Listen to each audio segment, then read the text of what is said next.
오늘 말씀은 창세기 18장 32절 말씀입니다. 아브라함이 또 이르시되 주는 노하지 마옵소서. 내가 이번만 더 아뢰리이다. 거기서 신명을 찾으시면 어찌하려 하시나이까. 내가 신명으로 말미암아 멸하지 아니하리라. 방송가족 여러분, 일주일도 평안하셨죠? 오늘은 의인 신명이 있었더라면 이라는 제목으로 은혜를 나누도록 하겠습니다. 창세기 18장의 전체 줄거리는 하나님께서 아브라함에게 찾아오셔서 생리가 끊어진 사라에게 내년에 아들이 있을 거라는 것과 아브라함이 믿음의 조상과 믿음의 복의 근원으로서의 축복이 있다고 하십니다. 그리고 무서운 이야기를 해주시는데 조카 롯이 살고 있는 소돔과 고모라가 불로 심판을 받게 될 것이라는 것이었습니다.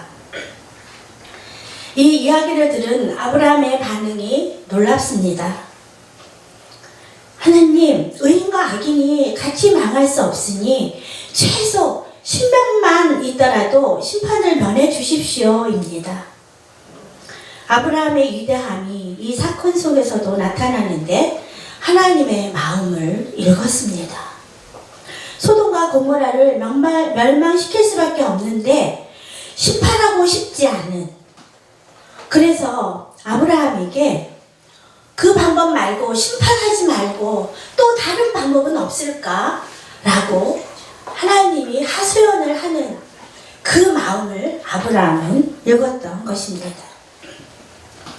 그 하나님의 그 심판을 앞둔 그 하나님의 그 비통한 심정, 그 심정을 인간인 아브라함이 느꼈습니다.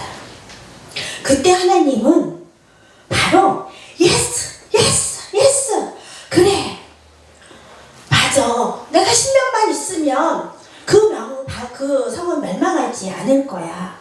그리고 바로 신명 찾기에 들어가십니다. 그러나 19장에 가서 보니까 도무지 신명의 의인은 없었고 하나님조차 겁탈하려는 저들의 최악의 상만 확인하게 되어집니다. 하나님, 그곳에서 한 사람의 의인 롯과 그의 가족을 끄집어내고 나서 하나님은 심판을 하셨습니다. 노아의 때처럼. 사실은 하나님은 절대 심판하지 않고 싶으셨습니다. 한 사람의 의인이라도 그곳에 있다면 하나님은 그 의인을 뽑아내서 나머지 사람만 심판을 하십니다. 말씀을 보면서 우리 시대가 점점 소돔과 고모라가 되고 있는 것이 보입니다. 이 세상을 심판하지 않기 위해 의인 신명이라도 있기를 바라는 하나님의 마음과 생각이 느껴옵니다. 의인 신명만 있어도 나라를 다시 일으키신다는 메시지를 발견하게 되었습니다. 의인은 창세기 18장 19절에서 어떤 사람인가 밝히고 있는데 여호와의 도를 지켜서 행하는 자라고 정의하고 있습니다. 여호와의 도는 외적인 요소와 내적인 요소가 있는데 외적인 요소는 십계명과 율법으로 이해할 수 있고 내적 요소는 사랑과 공동체적 의식이라고 할 수 있습니다. 이때는 아직 십계명이 주어져 있지 않은 때라 사랑과 공동체적 의식으로 이해하시면 좋을 듯 합니다. 하나님께서도 당신의 경륜 속에서 사랑의 마음과 인애를 모든 곳에서 삼위일체론적으로 일하시며 모든 자연의 섭리 또한 90% 이상이 서로 쌍을 이루어서 나아가게 되어져 있다라는 것입니다. 하나님의 도는 사랑이며 하나님의 공의는 사랑을 실천하는 자라고 할 수 있습니다. 아브라함이 실천하는 모습을 우리가 행하게 하시려고 모델로 세우셨습니다. 하나님의 공의를 지켜낸다는 것은 힘든 일일 것입니다. 롯을 구하기 위해 목숨을 걸고 적진 속으로 들어가야 하는 위험도 감수해야 하고 때로는 가장 좋은 것, 그 하나밖에 없는 나의 가장 좋은 것을 양보해야 되는 고통도 있습니다. 때로는 그것뿐만이 아니라 공동체와 하나님 나라를 위해서 나의 자존심을 내려놓아야 될 때도 있습니다. 그러나 성경은 약속합니다. 그 힘든 길을 통과하고 나면 하나님의 축복이 기다립니다.